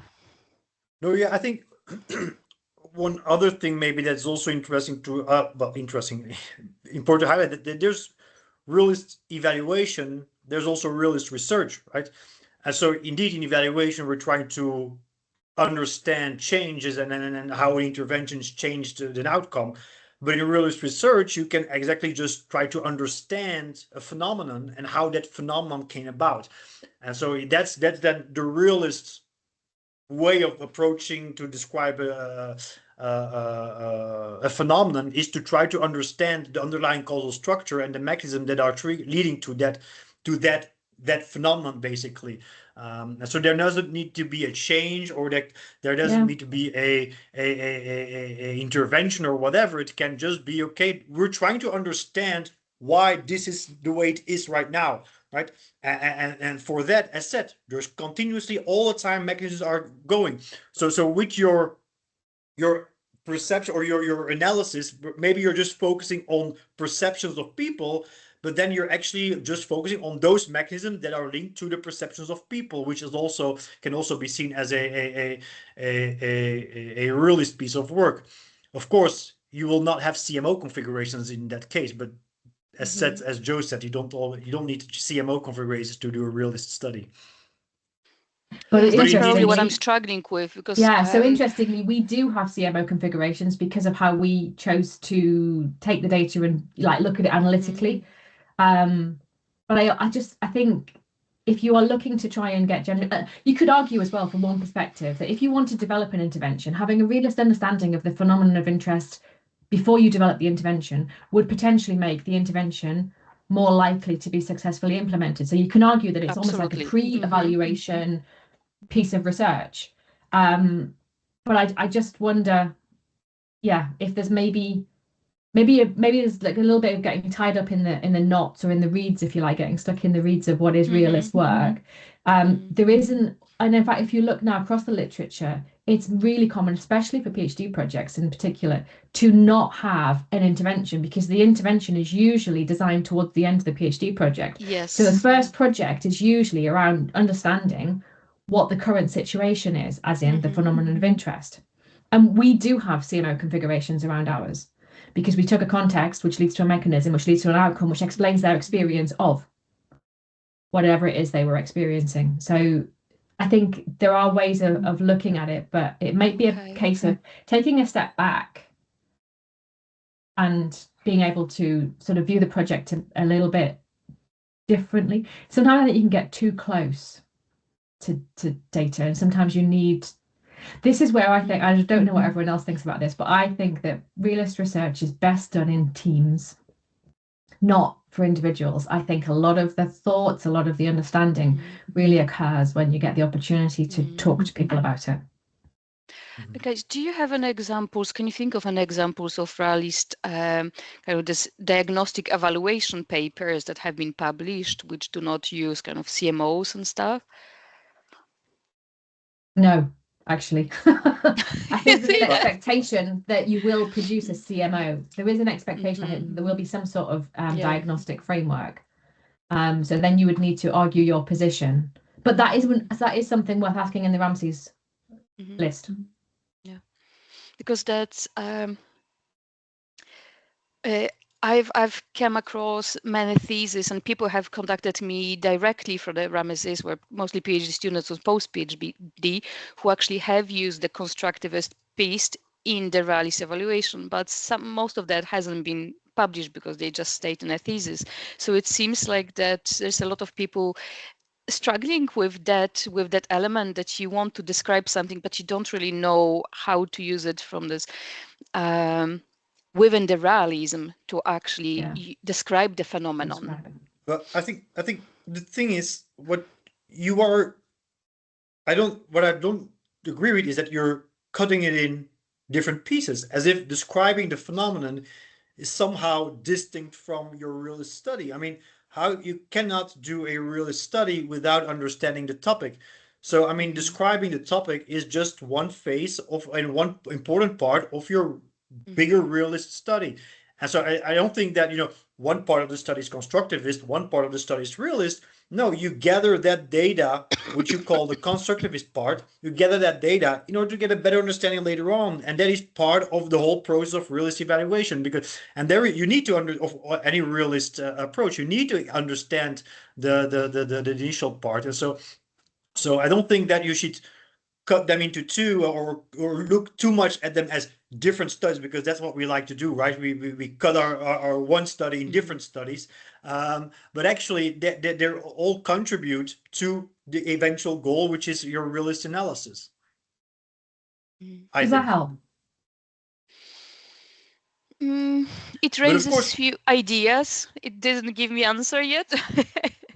Well, of course I don't have the your exact yes, paper, your exact research under my eyes, but I think that you shouldn't publish it as if it's a standalone study, right? It isn't a standalone study. You studied it in relationship to things you do after that, right?